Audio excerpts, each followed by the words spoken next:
Hello hi नमस्कार ओम साईराम। आज हूँ मोर प्रिय बार गुरुवार। आमे दुई जन सकाळु फ्रेश ही बाहरी गलु साई बाबा को दर्शन करबा। आ ये मते इत्ते सुंदर मंदिर नौछंती मु केबे स्वप्न रे भी भाबी नथिली, मु केबे भी जाई नथिली ए मंदिर। आ ए मंदिर जाईकी मते लागिले कि मे भी मु सिरिडी पळे आसीनी तो। आ इत्ते सुंदर मंदिर ये मते आनी छंती ना, पूरा पूरी सिरिडी रा एक्यूरेट। अरे अरे मु आपनक सहित कथा ही केते बेले पहुंची गली जे मु निजे भी जानि पारलिनी। आमे सेठी पहुंची फास्ट धुआ धुई ही गलु, तापरे बाबांकर पूजा सामग्री किनिबा को गलु। पूजा सामग्री रे थिला बाबांक पई धूप दीप, बाबांक पई गोटे चुन्नी नेइथिली, आ बाबांक पई गोलाप फूल गोटे नेइथिली। आ बाबांक पाखरे मोर मानसिक थिला मु गोटे फूलहार देबी रोज रा। हेले से अंकल को पाखरे फूलहार नथिला, तो से मो पई संगे संगे बने देथिले गोलाप रा हार। से कहिले कि तमे मंदिर पहुंचु पहुंचु मु तम पाखरे पहुंचे देथिबी गोलाप रा हार। आ सेठी पहुंचु पहुंचु मनटा कहीं भारी भल लागिला।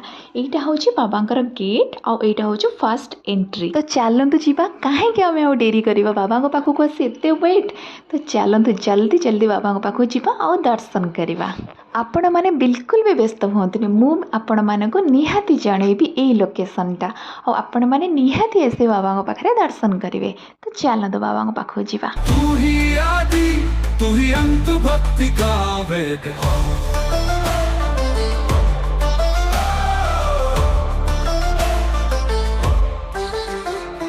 नंदी की सवारी तू बैल। बाबा आपण को कोटि कोटि प्रणाम। आओ बाबा आपण को बहुत बहुत धन्यवाद, कहीं ना एते पवित्र जगह को मोर डोरी लगे थिबारो।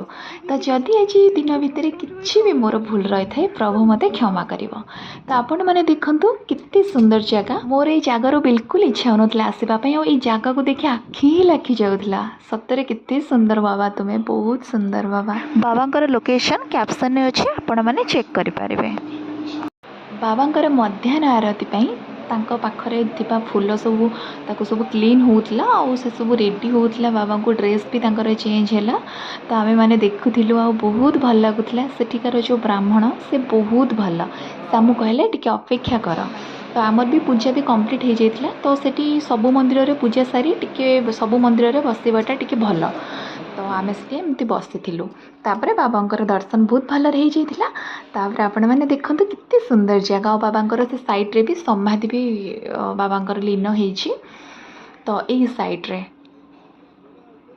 एठी आउ सेठी बाबांकर प्रसाद भी आपण माने सेवन करि परिबे। किंतु जेहेतु टिके आमे जल्दी आसीबार थिला, अंकर काम थिला, तो आमे सेति पे पळे आस्थिलु। नेक्स्ट टाइम जेबे जीवो आमे सेठी प्रसाद सेवन करिवो, आपण मानक साथे शेयर करिवो। आपण मानको वीडियो टी केम